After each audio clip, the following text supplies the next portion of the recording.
Assalamualaikum warahmatullahi wabarakatuh. Perkenalkan, nama saya Amanda, NIM 45221028, kelas 1B D4 Administrasi Bisnis.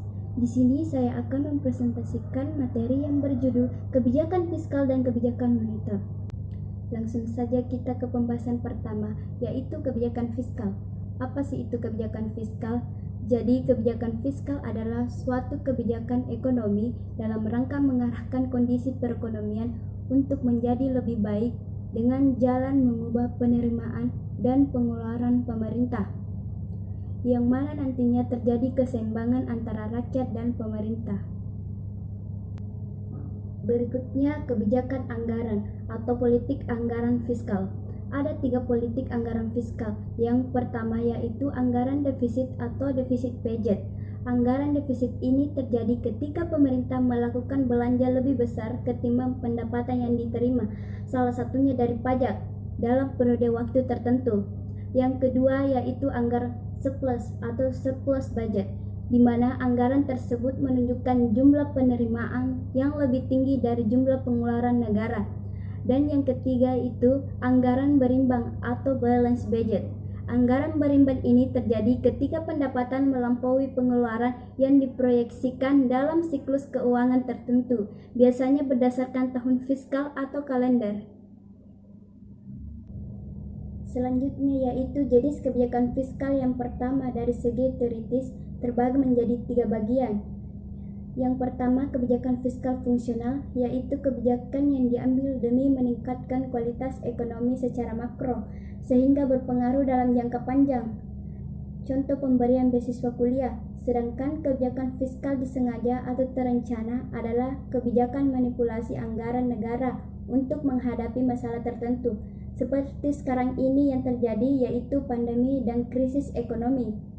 Selanjutnya, kebijakan fiskal tak disengaja atau insidental, yaitu kebijakan berupa penetapan keputusan atau aturan untuk melindungi stabilitas ekonomi sektor non-pemerintah.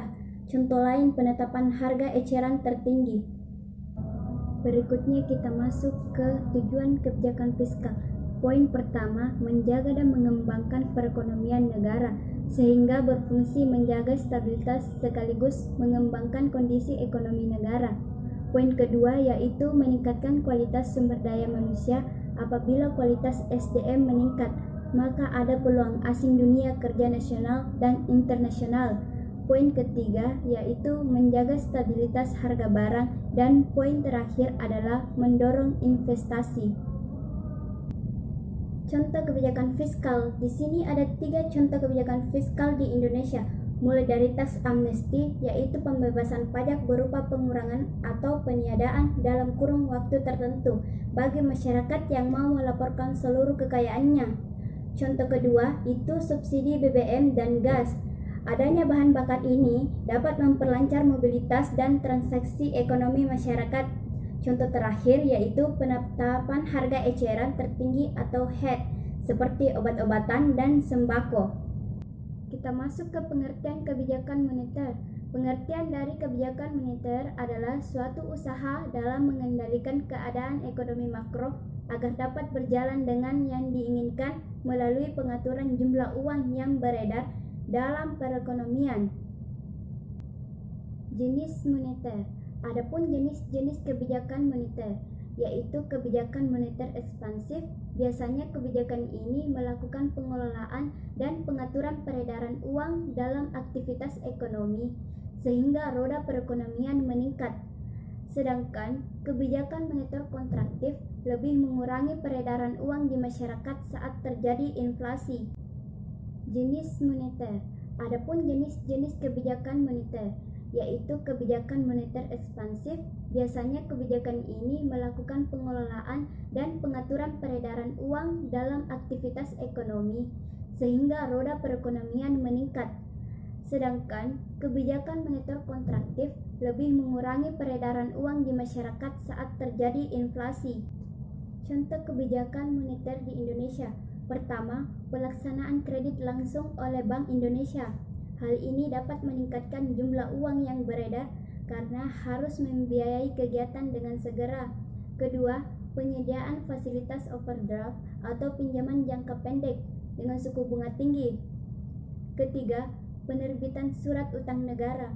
Dalam hal ini, pemerintah perusahaan mengumpulkan dana dari masyarakat agar uang yang beredar di masyarakat mengalami penurunan. Dan yang terakhir, program intervensi rupiah. Program ini nantinya dilakukan sebagai upaya mendukung kegiatan operasi pasar terbuka. Nah, teman-teman, itulah tadi hasil presentasi saya.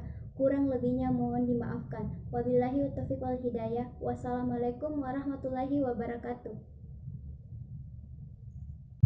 Setelah masuk dari pengertian kebijakan moneter, maka ada dua bagian kebijakan moneter yang harus kita ketahui, yaitu kebijakan moneter ekspansif adalah suatu kebijakan dalam rangka menambah jumlah uang yang edar.